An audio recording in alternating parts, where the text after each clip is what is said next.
वंदे मातरम मित्रों।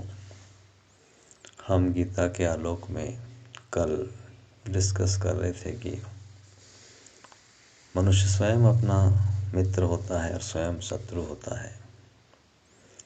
और ये कहना बड़ा आसान है कि हम स्वयं we are the author of our pain. हमारे जो कष्ट है संसार में, जो तकलीफ़ है, उसके हम खुद ऑथर हैं, हम खुद मालिक हैं। हमने स्वयं उसको सिग्नेचर करके रिसीव किया है। तो आसान है कहना, लेकिन कौन मनुष्य है इस संसार में, कौन सा जीव है जो कष्ट को आगे से स्वीकार करता है, और जो सफरिंग है, तकलीफ़ है, जो पैंग, टीयर्स, वो स्वीकार करता है और आगे चलता है। ये प्रारब्ध का एक हिस्सा है। लेकिन फिर भी हम देखते हैं कि हर मनुष्य एक ही वस्तु को, एक ही घटना को, एक ही बाहरी जो अवस्था है उसको अलग दृष्टिकोण से देखता है। हर एक का अपना अपना दृष्टिकोण होता है। एक ही किरदार होता है बालक, और उस बालक को माँ अलग दृष्टि से देखती है, पिता अलग दृष्टि से देखता है, बहन अलग दृष्टि से देखती है वही बालक। और हर एक व्यक्ति, भिक्षा मांगने वाला व्यक्ति आएगा, वो अलग दृष्टि से देखेगा। ब्राह्मण गुरु आएंगे, वो अलग दृष्टि से देखेंगे। सभी है एक ही बालक के प्रति का व्यक्तियों का भाव, वो क्यों अलग अलग है? ईश्वर ने हमें, स्पेशली मनुष्य जाति को, सभी जीवों को कुछ न कुछ अलग अलग लेवल से चीज़ें दी गई है। हमें ये 5 कर्मेंद्रियाँ और 5 ज्ञानेंद्रियाँ ईश्वर ने दी हैं। ये हमारे जीवन को चलाने के लिए कुछ आयुध हैं, शस्त्र हैं। ये कुछ इंस्ट्रूमेंट्स दिए हैं जिसके तहत हम अपना जीवन चला सकते हैं। और हम इन शस्त्रों को, इन आयुधों को, इन वेपन्स को जितनी शालीनता से, जितनी परफेक्शन से, जितना उनके जिसके लिए दिए गए हैं उसके अनुसार अगर उपयोग करेंगे तो हमारा जीवन मित्रवत होगा। हम अगर, जैसे कि कहा जाता है कि बंदर के हाथ में उस्तरा, हम उस तरह से अगर इनको स्वीकार करेंगे और उसी दृष्टिकोण से चलेंगे तो हम जरूर हमारा शत्रुवत नुकसान कर लेंगे। और उसके लिए एकमात्र जो चीज़ है, जो एलिमेंट है, जो सहायक तत्व है, वो है हमारा रिफाइंड मन। मन जितना रिफाइंड होगा, जितना पवित्र होगा, उतना ही हम इन यंत्रों को, इन अवस्थाओं को, इन 5 ज्ञानेंद्रिय और कर्मेंद्रियों को अच्छे से उपयोग कर पाएंगे। लेकिन हम जब निम्न स्तरीय चेतना में होते हैं, जब हमारे क्षुद्र स्वार्थों में होते हैं, छोटे छोटे सेटिस्फेक्शन में होते हैं, तब हम उसको बहुत डिग्रेड फॉर्म में यूज़ करते हैं। और वो डिग्रेडेड फॉर्म ही हमें जीवन में चलाता है। और वही जो कुछ भी हम चुनते हैं, वो कार्य करते हैं, लोगों के साथ डीलिंग करते हैं, वो सब उसी अवस्था का प्रतीक है, वो प्रतिबिंब है।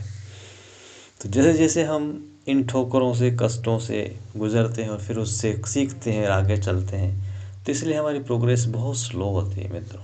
हम चलते ज़रूर हैं, लेकिन हम ठोकर खाते हैं, खून बहाते हैं, पसीना बहाते हैं, लोगों की ताने सुनते हैं, कष्ट सहते हैं, और फिर हम उसको सीखते हैं और आगे बढ़ते हैं। अगर हम थोड़ा सा और सजग हो गए, थोड़े ऊंचे प्लेटफॉर्म से हम देखें, थोड़ा ये समझें कि हमें किस अवस्था तक ईश्वर ने यहाँ तक पहुँचा चुके हैं, उसके बावजूद हम, ऐसा होता है कि ऐसा लगता है कि हम बैठना तो चाहिए हमको ग्रेजुएशन लेवल की क्लासेस में, लेकिन हम 7th 8th primary middle class में बैठ के आनंद लेना चाहते हैं। हम उस अवस्था पे रहना नहीं चाहते जहाँ पे उन्होंने हमें पहुँचा चुके हैं। तो ये हमें महसूस करना है कि हम कहाँ तक आ गए हैं और कहाँ से हमें आगे चलना है। बुकमार्क हमको ढूंढना है हमारे जीवन का, कि हाँ, यहाँ तक मैं आसानी से कर सकता हूँ, फिर उससे आगे बढ़ें। तो हमारे इन 5 कर्मेंद्रियों और ज्ञानेंद्रियों को हम समेटें, देखें कि हम कहाँ पहुँच चुके हैं, और ईमानदारी से, बहुत ही निष्कपट होके, निश्चल होके हम देखें कि हम यहाँ से आगे कैसे चल सकते हैं। श्री कृष्ण ने इसी तारतम्य में श्लोक 6ठे अध्याय का 6ठा श्लोक ही है। वो कह रहे हैं, बंधु आत्मा आत्मनः तस्यैनात्मा एव आत्मना जितः। देखिए श्री कृष्ण कितने गहराई से बहुत रिफाइंड तरीके से मन और आत्मा का ताना बाना बुनते हैं। ये कठिन है समझना कि हम हैं क्या, हम ये शरीर हैं, ये हम प्राण हैं, कि हम ये मन है, कि हम आत्मा है, कि हम परमात्मा है। So many things are vibe together. कितनी सारी चीज़ें एक साथ गुथी हुई, उसमें श्री कृष्ण अर्जुन को किस तरह से उठा कर ले जा रहे हैं कि जिस जीवात्मा के द्वारा अपना मन, अपने इंद्रियों को जिसने जीता हुआ है, जिसने उनको अपने पांचों सेंसेस को कंट्रोल किया हुआ है पॉजिटिवली, न तो वो ज़्यादा प्रताड़ित कर रहा है, न ज़्यादा वो खुला छोड़ रहा है, बैलेंस्ड है वो। इसीलिए मध्यम मार्ग को वो अपनाना चाहते हैं कि उस जो व्यक्ति इस तरह से बैलेंस होगा वही इन पांचों घोड़ों को अच्छे से उपयोग कर सकेगा और रेस को जीत सकेगा। तो पांचों कर्मेंद्रियों को और ज्ञानेंद्रियों को वो जिसके वश में है, जिसके मन का कंट्रोल इनके ऊपर है, उसके लिए तो वो मित्रवत हैं।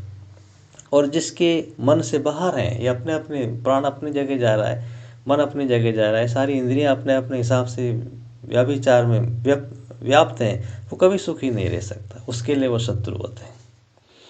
तो मन को किस तरह से हमें रिफाइन करके ईश्वर हायर चेतना की तरफ रखना है और उस चेतना से इन पांचों को धीरे धीरे कंट्रोल करना है। और उसी एक हर जो रेन होती है, उनकी जो लगाम होती है, लगाम प्रेम से, ईश्वर के आशीर्वाद से, उस सत्य के प्रकाश में जैसे जैसे हमारे इन पांचों घोड़ों को हम कंट्रोल करेंगे और फिर ईश्वरीय मार्ग पे चलाएंगे, तभी इसका सॉल्यूशन निकल सकता है मित्रों।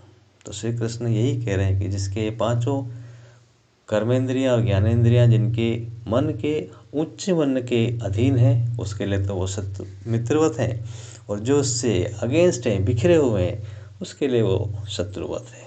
तो ये एक श्लोक है जिसको हमको समझना है और उसकी गहराई में समझते हुए उसको जीवन में उपयोग में लाना है और आगे बढ़ना है मित्रों। वंदे मातरम।